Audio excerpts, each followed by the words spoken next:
isso é muito importante. Vamos numa reflexão rápida. O texto em que li, Lucas capítulo 15, a partir do verso 14, mostra onde ele está naquele momento. É importante entendermos que é uma parábola que Jesus está usando, uma história fictícia que Jesus utiliza para estabelecer uma mensagem, para se conectar com seus ouvintes. Então é importante entendermos onde esse indivíduo está no momento, qual é a situação dele agora. Bom, a situação dele agora, na narrativa do texto, a partir do verso 14, é que ele não tem dinheiro nenhum. A situação ainda se agrava, porque ela diz que houve uma grande fome na terra. Ou seja, se tivesse dinheiro também não resolveria, porque há uma escassez de alimento. Então ele não tem dinheiro, e mesmo que tivesse, me parece que não adiantaria bastante, ou não adiantaria muito, porque o ambiente que Jesus está descrevendo é um ambiente onde a fome é grande. Houve uma grande fome na terra, onde ele começa a passar necessidades. Que tipo de necessidades são essas? O filho pródigo não está preocupado com a conta de luz, água, internet. Ele não está preocupado com o seguro do carro, o aluguel da casa. Não! Todas essas preocupações são preocupações, sim, mas tem uma que é muito maior do que todas elas. Qual a preocupação, pastor? A com comida. Se você estiver sentado aí agora, preocupado com o que você vai almoçar amanhã, aí você está com problema. Esse problema é grave. Porque, como é que você vai fazer? Jesus está descrevendo o ambiente onde esse camarada está. Ele não tem nada porque ele gastou tudo. Mesmo se tivesse, não teria tanta vantagem, porque está no ambiente onde a fome é grande e ele começa a passar necessidade. Mas, segundo Jesus, há algumas pessoas que estão bem melhor do que ele, porque aprendeu a administrar as coisas. Elas têm porcos, então já deu para notar que o dono do porco não vai morrer de fome, porque tem um porco para comer. Só que Jesus não está querendo conversar com o dono do porco, com o gentil. Jesus está querendo conversar com o judeu. E mesmo que tivesse porco, ele não comeria. Mas é muito pior do que isso. Esse camarada, ele vai cuidar dos porcos. E ele vai cuidar dos porcos com um propósito. A ração que ele recebe por dia é tão pouca que ele continua com fome. Ele não trabalhava de graça.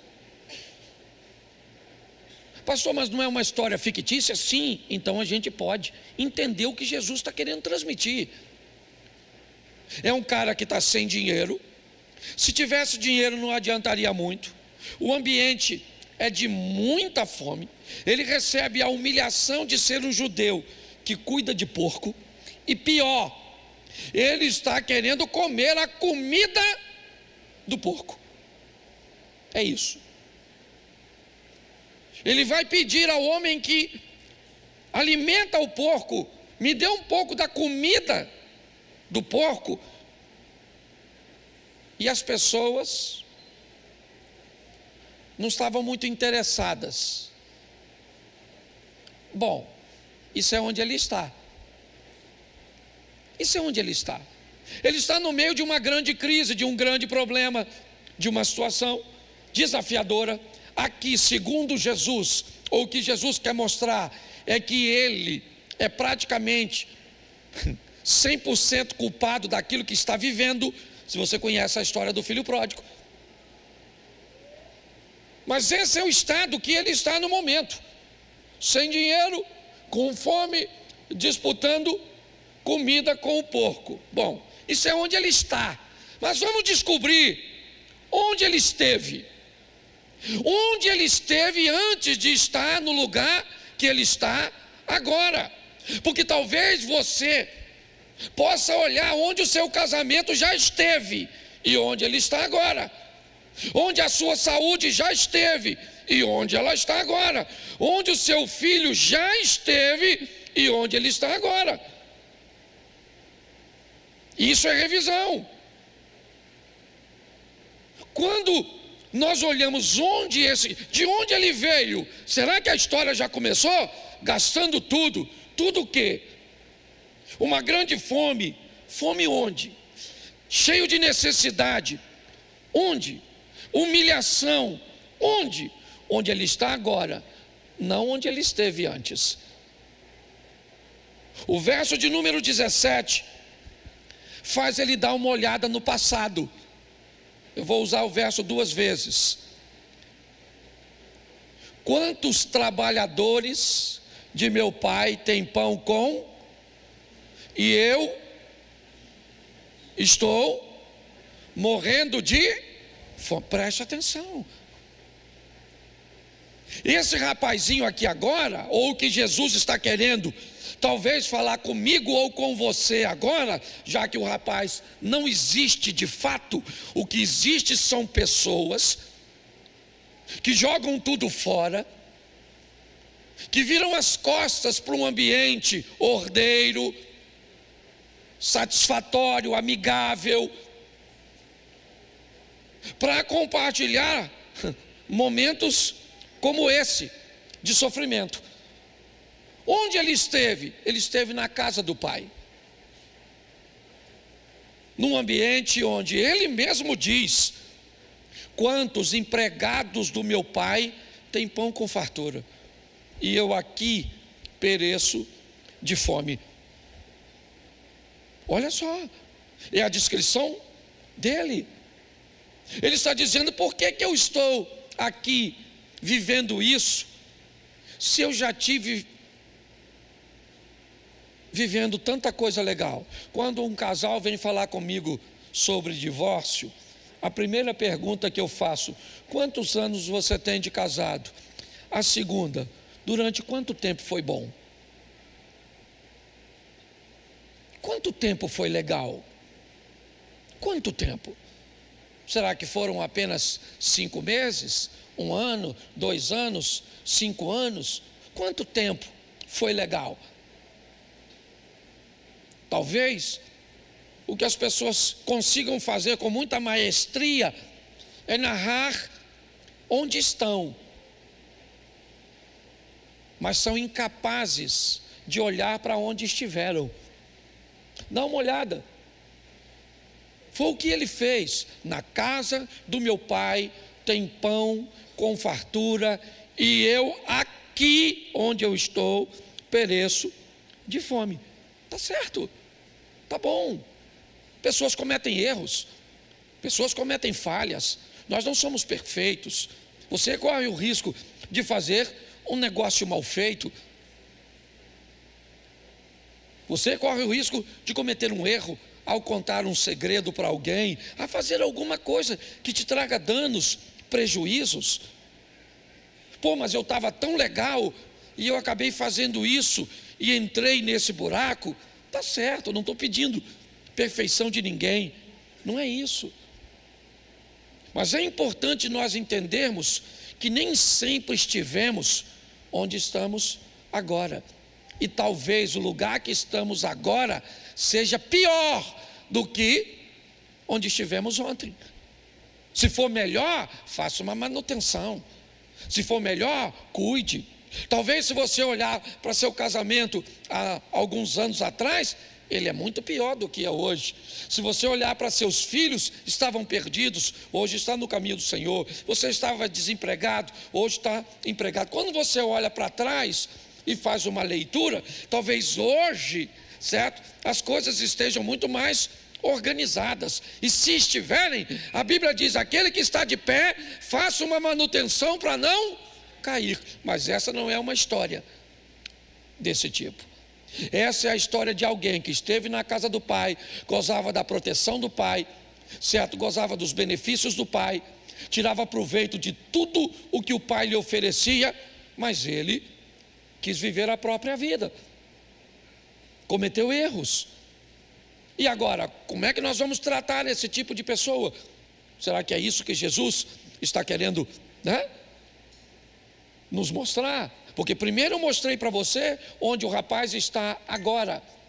Depois eu mostrei a você onde ele esteve antes de estar nessa situação. Mas qual é o próximo passo que Jesus quer conduzir seus ouvintes nessa história? Ele ainda continua no verso de número 17. A primeira parte diz assim: então, caindo em si. Bom, esse é um momento muito especial dessa história, que vai definir onde o sujeito dessa história deseja estar. Ele já esteve bem, hoje está mal, mas ele quer voltar a estar bem. A turma que trabalha com psicanálise aí sabe disso. Como é que você muda a vida de alguém que está satisfeito mesmo no ambiente que está? Não tem como mudar. As pessoas não querem mudança. Para se mudar precisa querer mudar. O que ele faz? Ele tira um tempo. Um tempo onde? Provavelmente olhando o porco comer, olhando o ambiente ruim que ele está. E naquele ambiente ruim ele tem uma visão. De onde? De onde ele esteve. Na casa de meu pai, até os empregados têm pão com fartura, e eu aqui morro de fome. Está certo. É bom. Ele fez uma revisão. Ele deu uma olhada lá na casa do meu pai, tem pão, e eu aqui morro de fome e vou morrer de fome? Não. Ele disse: eu vou me levantar. Ao avaliar, ele cai em si. Eu gosto disso, porque é como se o rapaz olhasse para ele, visse onde ele está, onde ele esteve, quem o trouxe para aquele lugar, e ele disse: eu vou sair daqui. Deus te trouxe hoje aqui para dizer uma coisa para você: você pode sair de onde está se não gosta de onde está. A decisão é sua. Você não gosta? O que foi? Você está num ambiente ruim? Ele não é seu destino. Você pode tomar uma providência. O que ele faz é isso: ele para e avalia. Ele olha e ele descobre que tem um lugar que, apesar da crise, as coisas ainda continuam organizadas. Apesar da fome, lá ainda tem comida. E o pior, ou melhor, o dono daquele lugar quem é? O dono daquele lugar quem é? É o pai dele. É o pai dele. O pai dele é dono deste lugar que ele diz que tem comida, que os empregados são bem tratados, e ele não tem nada. Então aqui começa a saída desse garoto. Eu não sei se Jesus, quando conta a história do irmão mais novo e do mais velho, contando a história do pródigo, ele quer falar do ímpeto, certo? Do mais novo que toma decisões sem pensar. Ele quer falar do rompante, Eu não posso te afirmar isso. Eu só sei que esse garoto comete muitos erros, mas chegou uma hora que ele precisou fazer uma revisão. A revisão é: eu aqui morro mas lá eu tenho comida. Eu aqui sofro humilhação, mas lá eu vou ser honrado. Ele descobre que tudo aquilo que ele sempre quis, que foi a liberdade, a sensação de ser dono de seu nariz, agora não faz mais sentido. E ele então planeja voltar, mas para voltar, ele precisa de 3 coisas. A primeira é arrependimento.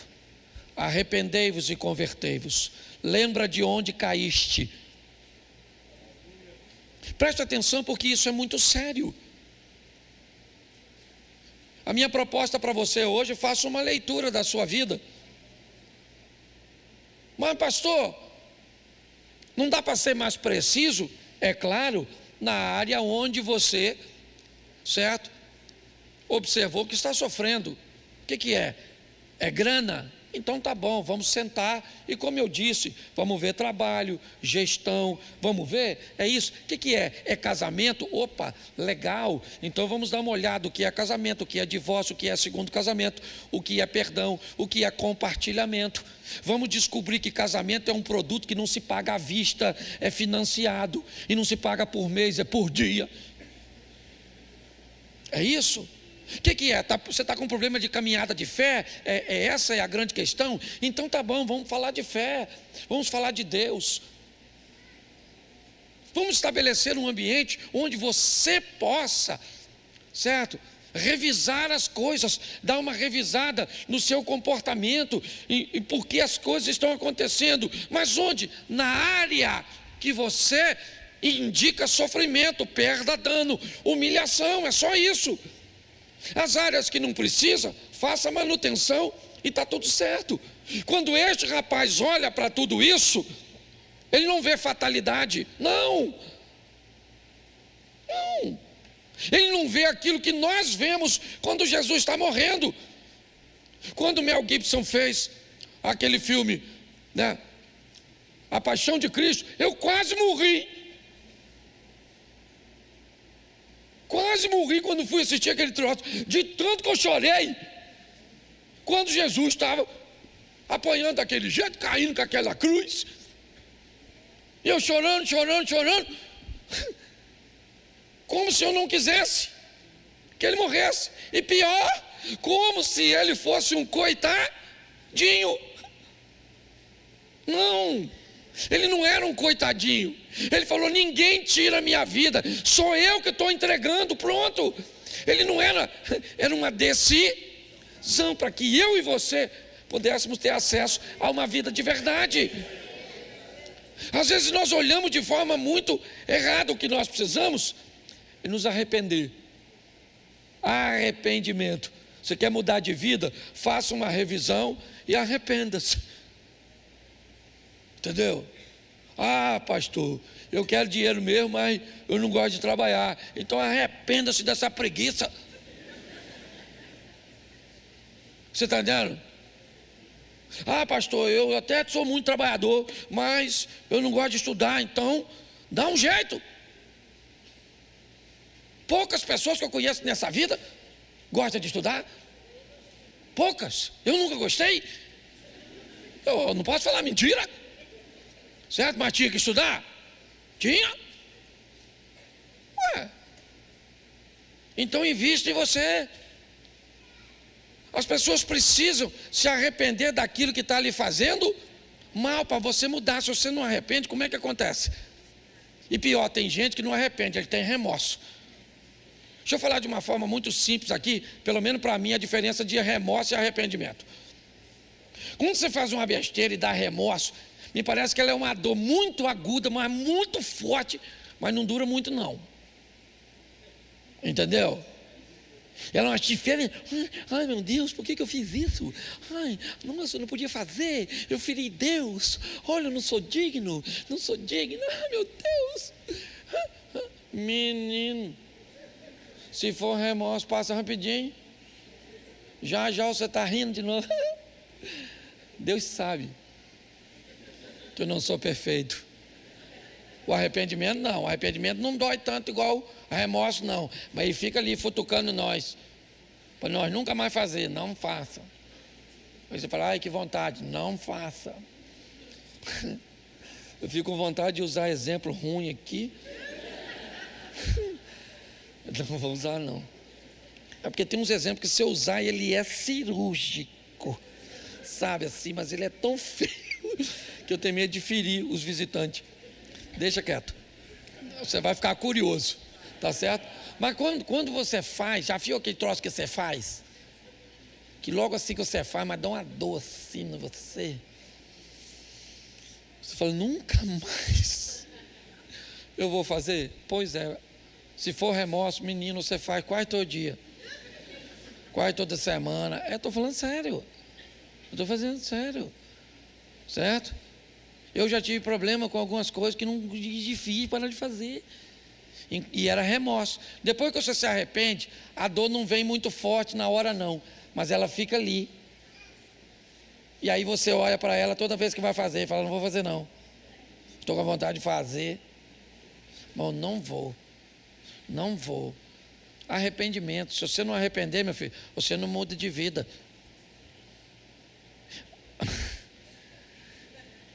Eu tenho que ter cuidado quando eu vou usar os exemplos, que às vezes eu uso um exemplo meio, mas alguém me contou uma história. Aí a pessoa acha que eu estou usando o pulpo para falar dele. Dá uma confusão desgraçada depois. Mas eu tive um tempo atrás um problema com um camarada que eu achei que o cara era sem vergonha. E eu vim de um ambiente de civilguice. E se tem uma coisa com sem vergonha, é apto. É para conhecer outros sem vergonha. Eu fui criado nessa vergonhice. Minha família não.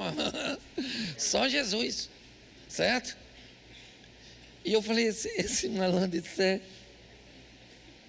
Aí ele deu uma pernada na mulher dele. Aí a mulher dele falou que vinha eu largar ele e veio falar comigo. Sabe quando você vê que o cara, ele não está arrependido dele que fez, ele está arrependido que foi descoberto. A vida, pensa numa vida difícil, a vida de pastor. É. Porque ele tem que ajudar os outros a ir para o céu e não ir para o inferno. Senão vai, é verdade. E aí eu falei para ela, não, moço, dá uma chance para ele, mas não acreditava muito não. E ele, não, que agora. Demorou um tempo, sabe o que ele fez? Deu outra pernada nela. Aí não adiantava mais pedir ajuda para o santo aqui, né? Que o santo aqui já tinha queimado o cartucho. Aí foi pedir outro santo. Aí foi para outro santo. E aí o outro santo falou, não, rapaz, tem chance para tu. E a mulher dele veio falar com esse santo aqui. Aí eu falei, dona, vai falar com a senhora. Larga essa peste. Falei, eu falei, não posso mentir. Eu não estou aqui para botar ninguém. O indivíduo sabe que precisa mudar e não muda. É uma besta quadrada. Eu estou falando assim porque eu não estou falando nome, tá bom? Por isso que pode.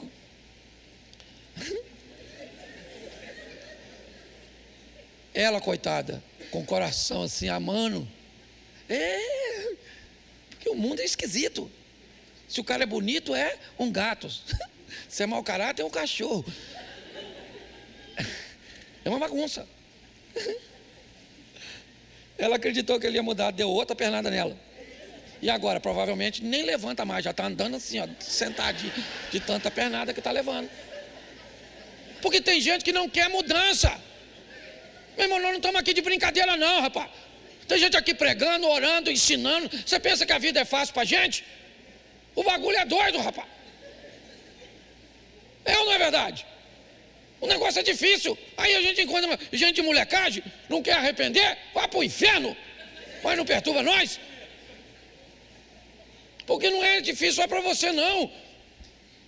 Ele olhou e disse, eu não quero estar onde eu estou. Então Deus disse, eu vou tirar você daí.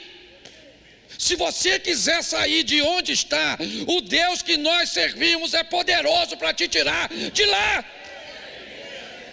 Você não viu aqui que você tem uma doença que ninguém cura? Pois é, ele entra lá no meio dessa doença que ninguém cura e cura você. Você está entendendo? A gente só tem que se arrepender. Ele olhou e disse: eu não quero ficar aqui. Levantar-me-ei e vou lá encontrar com o meu. E vou falar o que com meu pai? Eu vou falar a verdade. Pai, eu vacilei. Pequei contra ti. Não sou digno de ser chamado seu filho. Ele abriu o coração. A Bíblia diz que aquele que confessa alcança. Isso. Está arrependido? Está arrependido. Foi lá, levantou e foi lá e falou com o pai. Está lá. Ele tinha dinheiro? Não tinha mais nada, gastou tudo. Devia estar magrinho, aqui, feio.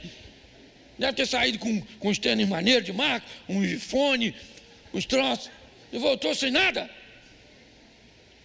Sabe o que Jesus descreve? Que o pai estava de pé, esperando ele voltar. Porque o pai está do mesmo jeito. Se essa história aqui é fictícia, é porque o filho somos nós e o pai é Deus. E se Jesus disse que o pai está em pé esperando você e eu voltarmos quando fizermos algo de errado, é porque não é o fim para você. Não interessa o que aconteceu, ainda dá tempo de tu voltar. O pai está lá quando vem o garoto. Falou com o pai o quê? Vacilei. O pai deve ter falado: isso é novidade para tu, porque eu já sabia isso desde o começo. Já não sou digno de ser tratado como seu filho, me trata como um dos seus empregados, seus servos. Ele derrama o coração diante do pai. Quando ele faz isso, o pai fala: não. Por quê? Porque há uma conversão no processo. É importante entendermos que naquela crise, aquele garoto perdeu mais do que grana. Entendeu? Dizem que pessoas normalmente mudam com mais facilidade em 3 ambientes. Um deles é a crise, a dor. Diz que a dor é uma ferramenta fantástica para que pessoas mudem de vida, mudem de posição, mudem de visão. Aquele rapaz, ele olhou para aquela humilhação e ele simplesmente fez uma revisão. Levantar-me-ei, vou lá falar com meu pai. Por quê? Porque lá onde um dia eu estive e hoje não estou mais, eu posso voltar. E lá tem comida, lá tem honra, lá tem tudo. E eu quis ser tão grande, longe do pai, e descobri que o menor na casa do meu pai é muito maior do que o maior fora da casa do pai. Só, gente, que nós só vamos ter esse caminho se nós investirmos um pouco de tempo para observar em nós as áreas que precisamos rever de verdade. O grande desafio de um ambiente como esse é que normalmente quando estamos expostos a uma mensagem como esta, às vezes acontece de lembrarmos dos outros e não de nós. Às vezes você está sentado aí agora pensando assim: puxa, se o meu marido tivesse aqui, puxa, se o meu filho tivesse aqui, puxa, se fulano estivesse aqui. Mas eu queria lembrar você que se fosse para ele estar aqui, Deus o teria trago, e não você, e não eu. Investir um pouco de tempo para olhar, sabe, para essas áreas e conversar um pouco com Deus ou com algum amigo sobre alguma coisa a respeito de áreas que você tem problema. O que é? Você precisa rever. Eu vou pregar no domingo aqui revisão sobre relacionamentos familiares. Eu prego nos 2 cultos de domingo e vou falar só sobre rever, certo? Posição dos pais na vida de solteiro, posição dos pais na vida de casado, até onde um cônjuge pode se posicionar com direito e onde o direito deixa de existir e o que há é uma arbitrariedade, um domínio e uma manipulação. Para que as pessoas consigam entender que muitas vezes nós estamos sofrendo consequências de liberdades que estamos conferindo a outras pessoas. E aí as pessoas começam a sofrer e não param para avaliar isso. Não param. Certo? Não conseguem estabelecer um limite para seus filhos. Por exemplo, vou te dar um exemplo. Meu filho, está na hora de comer. Bom, está na hora de comer. Pode ser que ele não esteja com fome na hora, sim ou não? Então você pode ter um limite. Meu filho vai tomar banho. Preste atenção. Uma coisa é ele dizer que não quer comer. A fome pode dar depois, mas o banho você quer que ele tome agora. São coisas diferentes. Você pode negociar a comida, mas não pode negociar o banho. Minha netinha estava aqui, nós ficamos 27 dias morando na mesma casa, agora quando viajamos de férias. E foi um tempo muito legal. Na primeira semana, eu com essa minha vida corrida, eu chegava às vezes da rua, tinha ido fazer alguma coisa, lá ela estava brincando, lá ela ficava. Depois de uma semana de contato, quando a porta abria e ela me via, ela já vinha correndo na minha direção para me receber. Pensa na gratificação. Mas eu descobri que grande parte das coisas que nós estávamos falando para o nosso neto, não vai, não mexe, não, sai, não, era quase 100% de não.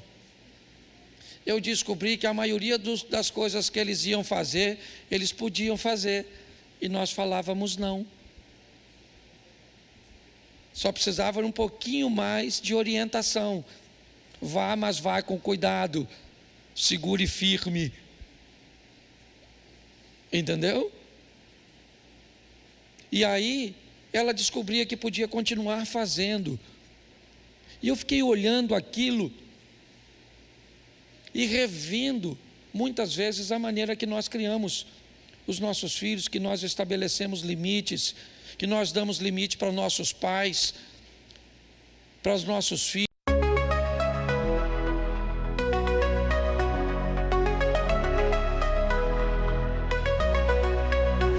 In the haze of neon dreams, I wander through the night, lost in a sea of stars where your whispers take flight. Electrified emotions, they dance around my heart, in this digital garden where we never have to part. Shadows blend with colors as the beat sets me free. Every note a memory, every rhythm you and me. Echoes of you in synth waves, feel you near in the pulsing haze. There's such a world where we collide. You love the rhythm in my mind. With the glow of city lights, our shadows intertwine in this kaleidoscope of love where the past and future align. With every step I take, I feel your presence strong, and this digital symphony where our hearts belong. Shadows blend with colors as the beat sets me free. Every note a memory, every rhythm you and me. Echoes of you in synth waves, feel you near in the pulsing haze. There's such a world where we collide. You love the rhythm in my mind.